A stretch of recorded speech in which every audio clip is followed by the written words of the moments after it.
Hello friends, welcome to the class. My name is Sudhir. Let's start today session. देखिए, 5G को लेकर एक important recommendation आया है ट्राई का। समझने की कोशिश करते हैं कि ट्राई ने 5G की प्राइसिंग को लेकर क्या इंपॉर्टेंट रिकमेंडेशन किए हैं।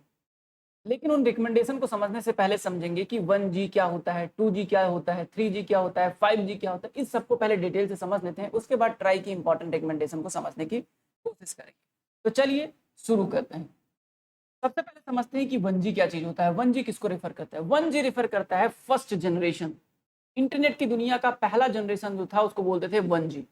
1G wireless mobile communication system का पहला जनरेशन, वायरलेस मोबाइल कम्युनिकेशन का पहला जो जनरेशन था उसको बोलते हैं 1G। 1G पहली बार इंट्रोड्यूस किया गया था यूनाइटेड स्टेट में 1980 में।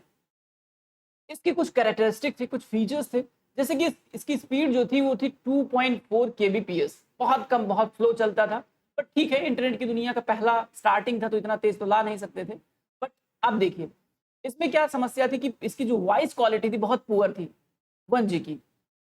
First generation wireless mobile communication की जो वॉइस क्वालिटी थी वो बहुत पुअर थी। आवाज ठीक से जा नहीं पाती थी, इसके चलते बात करना बड़ा दुर्लभ होता था। फोन बहुत बड़े बड़े होते थे। 1G के सिस्टम में first generation of wireless mobile communication के टाइम में जो अभी आपके हाथ में स्मार्टफोन छोटे छोटे आ जाते हैं, पूरी पूरे घर में जो होता था, एक घर बराबर एक फोन होता था, इस प्रकार का सिस्टम था। आपने एक चिप देखा था।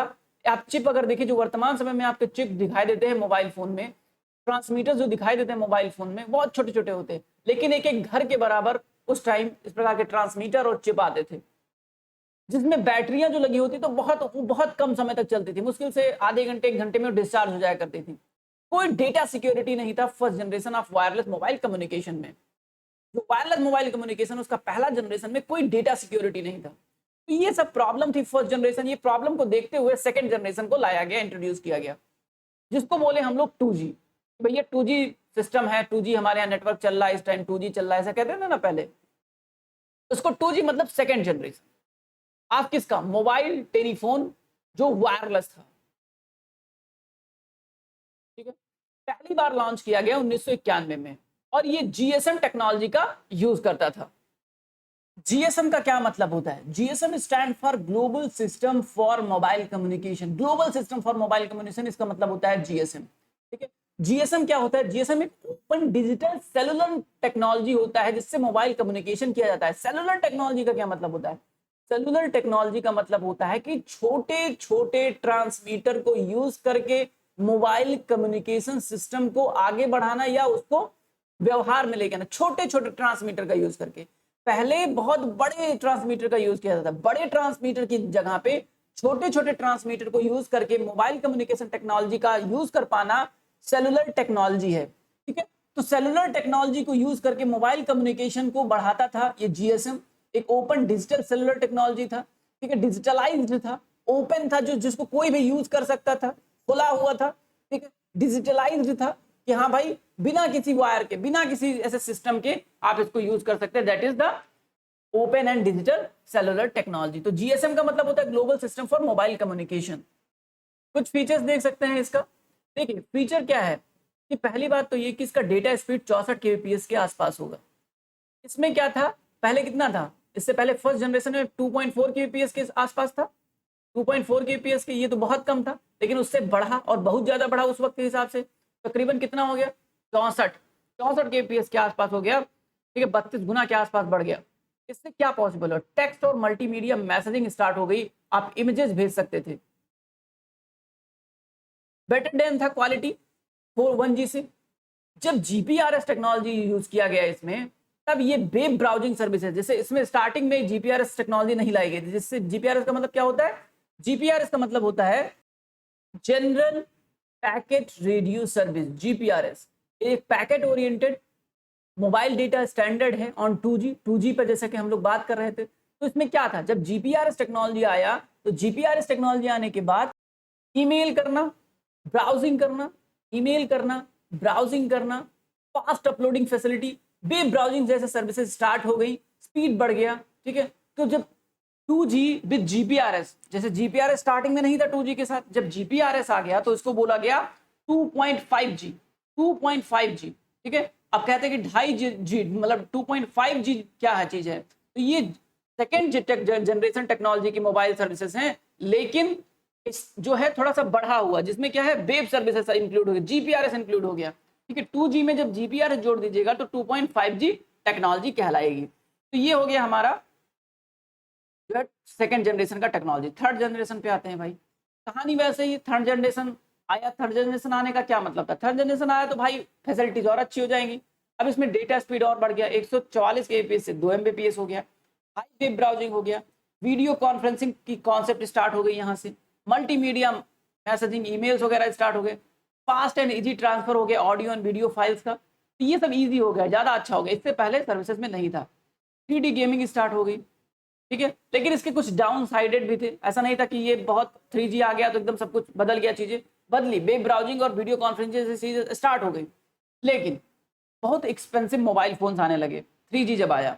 3G आने के बाद फ़ोन का जो है वैल्यू वो बहुत ज़्यादा महंगा हो गया, ठीक है, कॉस्ट बहुत ज़्यादा महंगा हो गया, तो एक्सपेंसिव मोबाइल सर्विसेज आने लगी, हाई इंफ्रास्ट्रक्चर कास्ट लगने लगा, लाइसेंसिंग फीस बढ़ गई, मोबाइल टावर के कॉस्ट जो है महंगे हो गए, मोबाइल टावर जो लग रहे थे उनकी कॉस्टिंग बड़ी महंगी हो गई, ट्रेंड लोगों की जरूरत होने लगी। 2G में इतने ट्रेंड लोगों की जरूरत नहीं थी, लेकिन यहाँ पे ट्रेंड पर्सनालिटीज की जरूरत पड़ने लगी।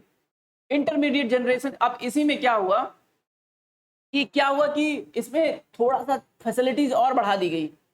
थोड़ी सी फैसिलिटी और बढ़ाने के कारण क्या हो गया कि इसको बोल दिया गया 3.5G, ठीक है, ज़्यादा थोड़ा इंटरनेट जैसे अब 144 KB से 2 MB कर दिया।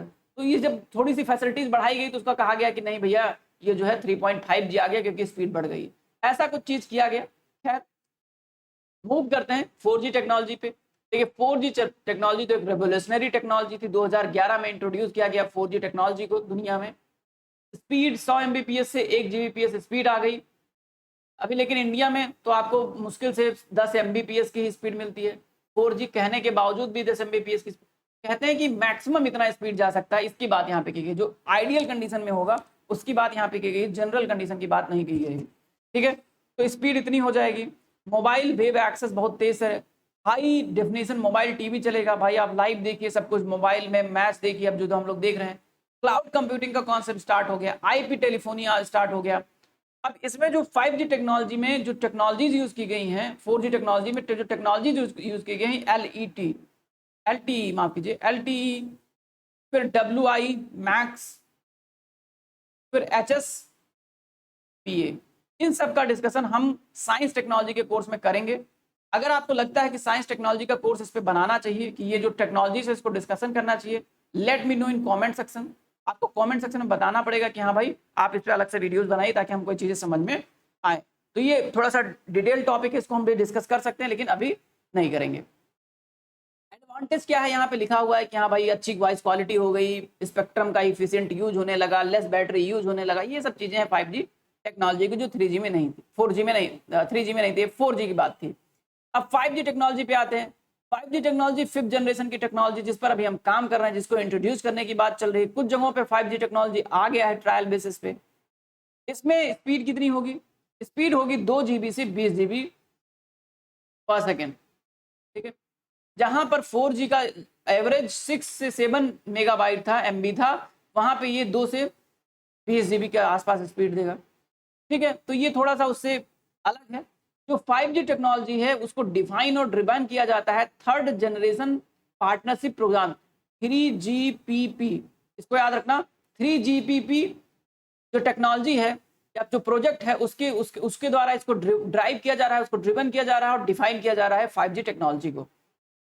ओके, तो ये 5G है, बाकी इसके एडवांटेज डिसएडवांटेज बहुत सारे हैं। हालांकि आज चर्चा कर लेते हैं कि 5G टेक्नोलॉजी जो अभी हम लोग देख रहे हैं, ये 5G टेक्नोलॉजी में अभी ट्राई के क्या रिकमेंडेशन आए हैं जो हमको आज समझना है। तो सबसे पहली बात ये बात समझ लीजिए कि जो अभी ट्राई है, ट्राई ने 5G को लेकर बहुत इंपॉर्टेंट रिकमेंडेशन किए हैं। इंडस्ट्रीज इस जो इन्होंने रिकमेंडेशन किए हैं उससे बिल्कुल खुश नहीं है। क्यों खुश नहीं है? क्योंकि ट्राई ने रिकमेंड किया है कि 5G स्पेक्ट्रम को जो बांटना है, आपको जो देना है, आवंटित करना है, जो उसकी बोली लगने वाली है, उस बोली का जो प्राइस है, उस प्राइस को ट्राई ने कहा है कि बहुत ज्यादा कम नहीं करना है। अगर बहुत ज्यादा कम कर देंगे तो गवर्नमेंट को रेवेन्यू जनरेट नहीं होगा और फिर आगे चल के नई स्पेक्ट्रम को आवंटित करने में बहुत समस्या हो सकती है। समस्या नंबर 1, कि भाई प्राइस कम नहीं है इंडस्ट्रीज का, ये सबसे पहला समस्या है। देखिए यहाँ पे नीचे आइए और देखिए यहाँ पे 5G, देखिए 5G, देखिए 5G में क्या कहा गया है कि 5G में जो ये प्राइसिंग का मैटर है, यहाँ पे देखिए 5G में जो प्राइसिंग का मैटर है इसको कहा गया है, सॉरी जस्ट अ सेकेंड,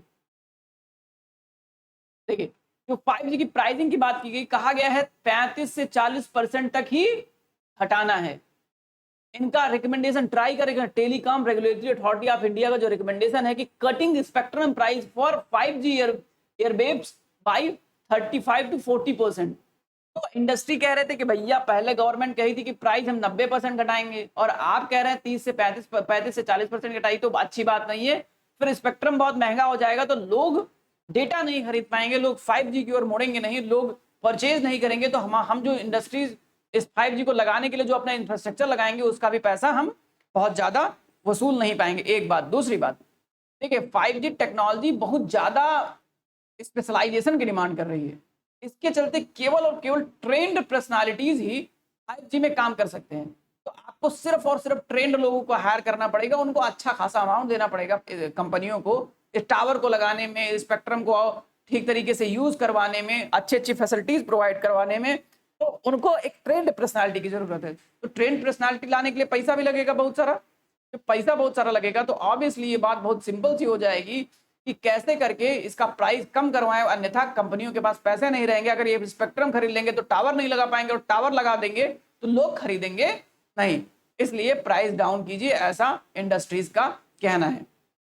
समस्या दूसरी क्या है? दूसरी समस्या है कि भाई ये लोग कह रहे हैं कि ट्राई जो है ये कह रहे हैं कि ट्राई ने पहले कहा था कि पहले गवर्नमेंट से इनकी बात हुई, जो इंडस्ट्रीज हैं उनकी पहले बात हुई थी कि 30 साल के लिए स्पेक्ट्रम आवंटित किया जाएगा, और ट्राई ने रिकमेंड किया है कि इसको 20 साल तक जो है स्पेक्ट्रम आवंटित किया जाए। तो भाई 10 साल का गैप है, 10 साल में अच्छा खासा मुनाफा हम कमा लेते। आप कह रहे हैं कि 20 साल के लिए आवंटित किया जाए, गवर्नमेंट से हमारी बात 30 साल के लिए हुई थी जब ये 5G इंट्रोड्यूस किया रहा। तो ये बात गलत है, ये रिकमेंडेशन आप नहीं कीजिए, ऐसा कहना है ट्राई का। ट्राई का सिंपल सा कह देना है कि भाई देखिए ऐसा रिकमेंडेशन मत कीजिए जिससे हमको घाटा लग जाए। माफ कीजिए, इंडस्ट्रीज का ऐसा कहना है कि वो ऐसा मत रिकमेंडेशन कीजिए ट्राई प्लीज कि हमारा घाटा लग जाए। और अगर आप 30 सालों में करेंगे तो बेस प्राइस जो होगा वो हमको फायदा पहुंचाएगा, और 20 साल में अगर आप कहेंगे कि 20 साल में इसको बेच दीजिए तो हमको तकरीबन 1.5 गुना दाम चुकाना पड़ जाएगा वर्तमान का। तो ये बात ठीक नहीं है, आप ऐसा ना कीजिए। यही इंपॉर्टेंट झगड़ा चल रहा है जो है 5G को लेकर। आई होप कि ये 5G का इशू जितना जल्दी सॉल्व हो जाए उतना जल्दी हमें 5G देखने को मिले। ठीक है, तो ये सब बातें थी। आई होप कि ये आर्टिकल आपको समझ में आया होगा। बाकी क्या फायदा है अच्छा खासा अमाउंट लेने का, महंगा करने का? गवर्नमेंट को फाइनेंस मिलेगा, अच्छा खासा पैसा ज्यादा मिलेगा, तो उससे वो और इंफ्रास्ट्रक्चर डेवलप कर पाएंगे। पैसा की जरूरत है इस टाइम गवर्नमेंट को बहुत ज्यादा। तो वो एक बात है जिसको हम डिस्कस कर सकते थे, हमने बता दी। ये पॉइंट आप याद रखना, आपको मेंस में लिख सकते हैं। खैर, ये था आज का discussion. Thank you so much for watching. एक बात और, अगर आपको लगता है कि ये कोर्सेज बेनिफिशियल है, let me know in comment section. Thank you so much for watching.